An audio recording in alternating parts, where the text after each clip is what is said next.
sa langit, salamat sa pagmamahal mo sa akin. Nagpapasalamat ako sa iyo para sa pagpapadala mo ng iyong anak, ang aming Panginoong Jesucristo, dito sa mundo upang maligtas at palayain ako. Nagtitiwala ako sa iyong kapangyarihan at biyaya na sumusuporta at nagpapanumbalik sa akin. Mapagmahal na Ama, hawakan mo ko ngayon gamit ang iyong mga nakagagaling na kamay, sapagkat naniniwala ako na ang iyong kalooban ay para sa akin na maging mabuti sa isip, katawan, kaluluwa at espiritu. Takpan mo ako ng pinakamamahal na dugo ng iyong anak, ang aming Panginoong Jesucristo, mula sa tuktok ng aking ulo hanggang sa mga talampakan ng aking mga paa. Itapon ang anumang bagay na hindi dapat sa akin.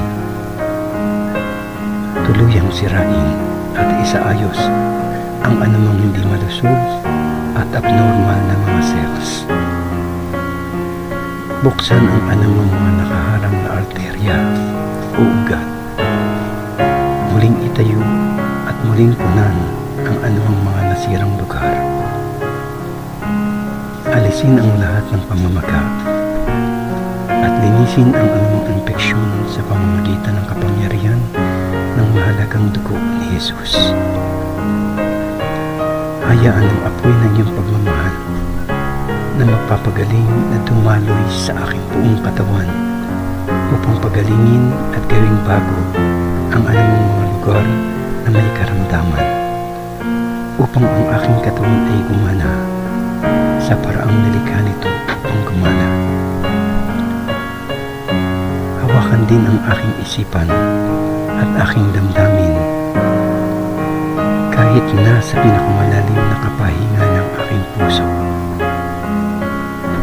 Punuin ang aking buong pagkatao kasama ang iyong presensya, pag-ibig, kagalakan at kapayapaan, at mas mapalapit ako sa iyo sa bawat sandali ng aking buhay. At Ama, punan mo ako ng iyong banal na espiritu at bigyan ako ng kapangyarihan na gawin ang iyong gawa upang ang aking buhay ay magdala ng luwalhati at karangalan sa iyong banal na pangalan. Hinihiling ko ito